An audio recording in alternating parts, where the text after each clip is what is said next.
This is lecture 3B for Calculus 1 on higher order derivatives. This lecture is placed right after 3A just so you get to look at the notation. It really belongs in terms of operations after you learn how to take the derivative of polynomials. So if you're watching this early in the chapter, look at it only in terms of notation and realize that you're learning notation and not how to take the derivative of polynomials. That will happen later. So the purpose here is to make this leap in thinking of the derivative from being a secant line or even the notation of discrete changes in f over discrete changes in x. You need to think of d by dx as an operator. What it means that a symbol is an operator, that means that it is a symbol or an instruction to take a certain kind of operation. The plus sign means take the operation of addition. The minus sign means take the operation of subtraction. You could have a division sign or an asterisk for meaning take the operation of multiplication, division, or multiplication. Now operators are applied to different objects. The plus and the division sign and multiplication sign are applied to numbers. They can also be applied to functions, but in general they're applied to numbers, right? D by dx is a symbol just like the plus, minus, division, or multiplication symbols are. It is just a symbol. It looks a little bit different from them because it has letters in it, but it is just a symbol, and it means take the derivative of the function. In this symbol, you do not multiply the d times the x. I'm now going to show you the notation for higher order derivatives just to stress the point that d by dx is just an operator. Say I have a function x to the fifth. I can take its derivative, and by taking its derivative I write df by dx. That means take the derivative of f of x, or I can write d by dx breaking the operator out by itself and write the functional form of f afterwards. And after I take that operation, I get 5x to the fourth. It's the same as if I had 3 plus 4, then I put an equal sign and say 7. 7 is a result of operating on 3 and 4 by the operation of addition. Okay. Now say I had another function, 5x to the fourth. Well, I could take its derivative. To do that, I would write dg by dx, which means take the derivative of g. I could break out the d by dx operator. After that, I can write the function, 5x to the fourth, and take its derivative. When I take the derivative, this is the answer that I get. And I can continue this process one more step. Say I had another function h, and it was equal to 20x cubed.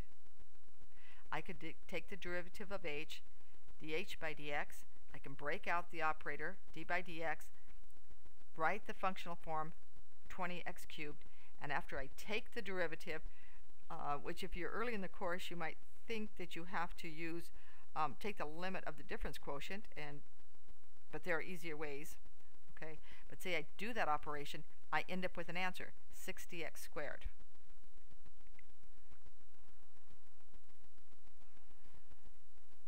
Obviously, all these were chosen because they were related.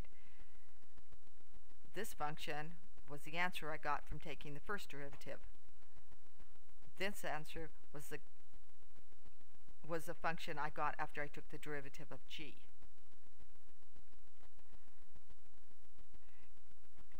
Okay, in the last slide, g was equal to the first derivative of f.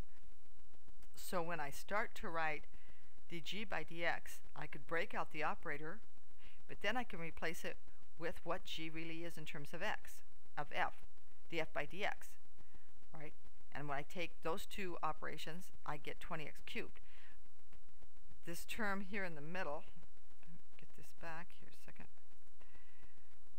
Right here, it's called the second derivative of f. Look that you have two operators there. You have d by dx, and after that you have another d by dx. We abbreviate that as d squared over dx squared. It has nothing to do with anything being squared. It means take the derivative 2 times. You can also write two little slash marks here for f double prime, or you could put a 2 up here. Here's that h. Remember, h was the derivative of g, but g was the derivative of f. So when I take the derivative of h, I can break out the operator, then I can replace it with what it is, dg by dx. Okay, now I've got 2 of those, but actually g was the derivative of f, so I can put that there. Now you see they're all kind of nested together. So it's as though I had f, took its first derivative, then I took another derivative, then I took a third derivative. So this is called the third derivative of f, and I write it, because there are 3 d's and 3 dx's, I write it with a little 3 here. It does not mean cube anything, it means take the derivative 3 times. You can also use 3 little prime marks here, or you can put a 3 by the capital D. Higher order derivatives have a very important physical application.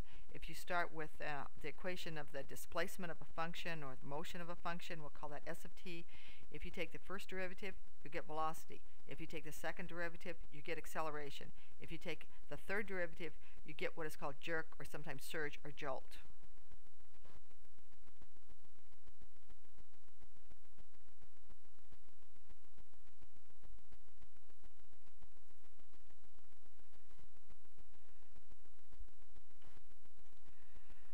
So here it is in terms of the notation. The displacement function is s of t. If I take its first derivative, I have a name for it. It's called velocity. If I take a derivative of that velocity, if I look at how the velocity is changing with time, I get acceleration. But working backwards, that's the second derivative of position. If I take the derivative of the velocity, I get the jerk, okay, which is the second derivative of velocity and the third derivative of position. So I work backwards. I start with the displacement function. I take one derivative, I get velocity. I take another derivative, I get acceleration. I take the third derivative, I get this jerk or jolt or surge.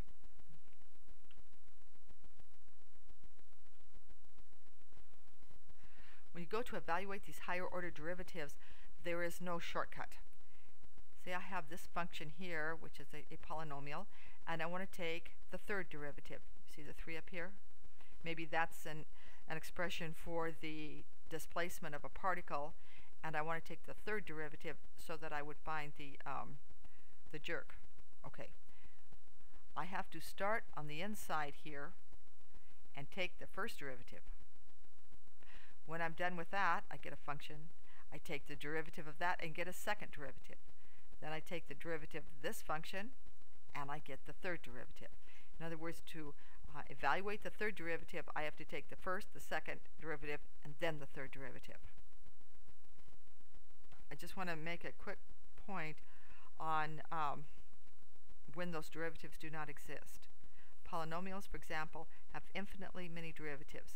As you keep taking the derivative, after a while you end up with the number 0. Okay. You can take the derivative of 0. The answer is 0. 0 is just a valid number. It's just a valid constant. This is different than saying the derivative does not exist. A derivative equal to 0 is not the same as that a derivative does not exist. You can recall the function absolute value of x, and remember that it did not have a derivative at x equals 0. It did not have one at all. You cannot take a second or third or higher derivative there because there is no derivative to act on. That's what it means to have no derivative. The fact that the derivative is 0 means that the line you're trying to take the slope of is horizontal. It is a valid number versus not having a derivative.